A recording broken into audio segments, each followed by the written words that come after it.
تو دعا شرک فی الدعا، مانگو صرف اللہ سے، اللہ سے، اللہ سے، وہ چاہے کسی فرشتے کے ذریعے، چاہے کسی فوت شدہ ولی اللہ کی روح کے ذریعے سے، چاہے کسی کو بھی نہیں، براہ راست اپنے حکم سے، اس کی تو قدرت ہے، جو چاہے کرے، کن فیکون، وہ جیسے بھی ہو وہ آپ کی ضرورت پوری کرے گا۔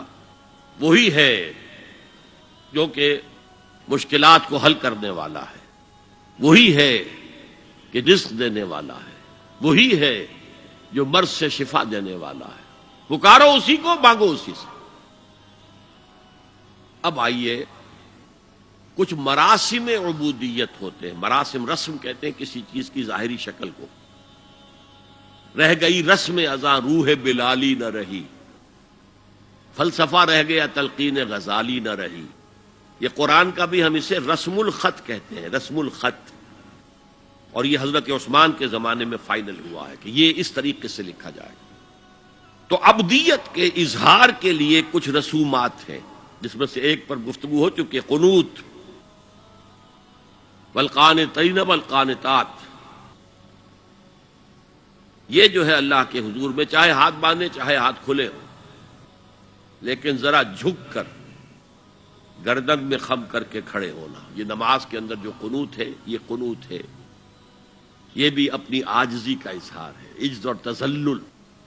وہ جو ابن قیم کی میں نے ڈیفینیشن آپ کو بتائی، العبادت تجمع اصلین، غایت الحب وغایت الذل والخضوع، حد درجے میں اللہ کے سامنے بچ جانا، جھک جانا، گر جانا،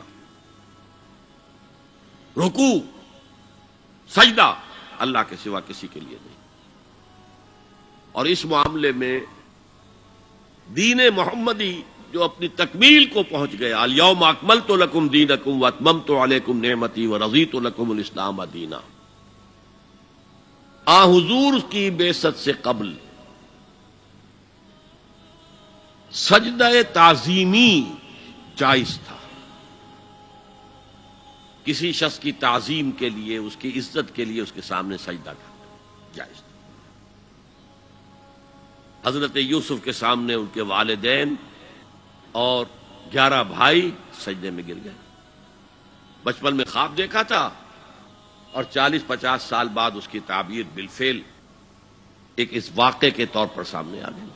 سجدہ کرنا، جھکنا، سجدہ کرنا، یہ جائز تھا، سجدہ تعظیمی۔ حضور پر شریعت مکمل، توحید مکمل، اب ہر نوع کا سجدہ حرام مطلق ہے سوائے اللہ کے کسی کو۔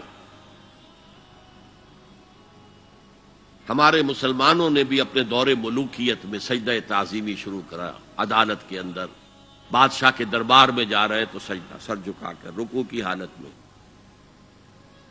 یا آپ کے پڑوس میں جو حیدرآباد کی ریاست تھی، سلام کیسے کرتے تھے، کتنے جھکتے تھے، اور پھر وہ جھک کر وہ سلام ہو رہے۔ یہ مشرکانہ فعل ہے، مغلیہ دربار میں بھی تھا۔ شیخ احمد سرہندی رحمت اللہ علیہ نے کہا غلط ہے، حرام ہے، جائز نہیں۔ دربار میں شکایت پہنچ گئی، آخر مخبری کرنے والے بھی تھے، حاسد بھی تھے، وَمِن شَرِّ حَاسِدٍ إِذَا حَسَدَ، طلبی ہو گئی، بلایا گیا دربار میں حاضری، اور ایسا اہتمام کیا گیا کہ جب حضرت مجدد آگے آئیں بادشاہ تک جانے کے لیے تو درمیان میں ایک دیوار سی حائل کر کے اس میں کھڑکی کھول دی کہ اس میں سے جھک کر گزریں گے نا تو رکوع کسی درجے میں تو ہو جائے گا۔ رکوع بھی سجدے ہی کی ایک شکل ہے، سجدے کا ہاف کہہ لیجئے، لیکن یہ کہ جب آیات سجدہ آتی ہے قرآن مجید میں تو عام نمازوں میں دیکھتا ہوں کہ وہ آیات سجدہ والی آیات پڑھی نہیں جاتی، حالانکہ ان کی ایک خاص کیفیت ہے۔ تراویح میں تو پڑھی جاتی ہے لیکن پہلے بتا دیتے ہیں کہ یہ دوسری رکعت میں یا پہلی رکعت میں سجدہ آ رہا ہے تو لوگ تیار ہوتے ہیں، لیکن رکوع بھی اگر فوراً ہو جائے آیت سجدہ کے بعد تو اس سے بھی اس سجدے کا حق ادا ہو جاتا۔ بہرحال حضرت شیخ مجدد رحمت اللہ علیہ دربار میں آئے تو اس کھڑکی میں سے پہلے پاؤں گزارے، پھر اپنا سر نکالا، پھر جیل میں ڈال دیے گئے کوئی پرواہ نہیں. حاضر ہوا میں شیخ مجدد کی لحد پر، وہ خاک کے ہے زیر فلک مطلع انوار، گردن نہ جھکی جس کی جہانگیر کے آگے، جس کے نفس گرم سے ہے گرمی احرار. وہ ہند میں سرمایہ ملت کا نگہباں، اللہ نے بر وقت کیا جس کو خبردار. دین الہی، دین محمدی کے خاتمے کا اعلان تھا. اب بڑے بڑے مولویوں نے یہ اکبر کو سبق پڑھایا تھا، بڑے مولوی، درباری مولوی، انہوں نے سبق پڑھایا تھا. اللہ کا ایک دن 1000 برس کا ہوتا ہے، اور اللہ کا ہر معاملہ 1000 سال تک ہوتا ہے. اب 1000 سال ہو گئے محمد کی رسالت کو، ان کی رسالت کا دور ختم صلی اللہ علیہ وسلم. اب دوسرا 1000 سال، اسی لیے الف ثانی کہتے ہیں نا، الف ہزار کو کہتے ہیں الف ثانی. یہ دوسرا 1000واں سال جو شروع ہو گیا ہے، اس میں ایک نئے دین کی ضرورت ہے. وہ دین اکبری ہے، دین الہی ہے. اور دین الہی کیا تھا؟ یہ ایک بہت بڑی سیاسی تدبیر تھی، اصل میں بہت بڑی سیاسی تدبیر، اور اس کا ظہور بعد میں بھی ہوا ہے ہندوستان کی سرزمین میں. وہ یہ کہ ہندوستان کی ترقی میں جو چیز سب سے بڑی رکاوٹ ہے وہ مذہبی اختلافات ہے. لہذا ایسا کرو، سارے مذاہب جو ہیں اسے ہاون دستے میں ڈالو، کوٹ کوٹ کے چورا چورا کر کے بناؤ صفوف، اور یہ مذہب سب کا ہو جائے تو مذہبی اختلافات ختم ہو جائیں گے. دوسری بات ان کی سمجھ میں یہ آ گئی کہ اصل میں اختلاف رسالت اور شریعت کی بنیاد پر ہوتے ہیں. لہذا دین الہی، بس خدا کو مانو، بس رسالت وغیرہ کو چھوڑو.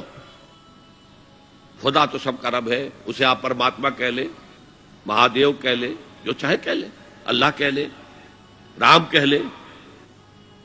قل ادعوا اللہ الرحمن ایما تدعوا فلہ الاسماء الحسنی. قرآن کہتا ہے تم اللہ کہہ کر پکار لو یا رحمان کہہ کر پکار لو، جس کو بھی تم پکار رہے ہو یہ جان لو کہ تمام اچھے نام اسی کے ہیں. یہ فلسفہ تھا بہت گہرا. وہ جاہل تھا، ان پڑھ تھا، لیکن بہت بڑا سیاستدان تھا اکبر، اس میں کوئی شک نہیں. لیکن یہ کہ اگر ایک حکومت، اور جو سب سے بڑا مغل اعظم جس کو کہتے ہیں، اس کے زمانے میں مسلمانان ہند جو ہیں سیاسی اعتبار سے اپنے عروج پر تھے، لیکن دینی اعتبار سے پاتال کا معاملہ آ گیا تھا کہ دین محمدی ختم.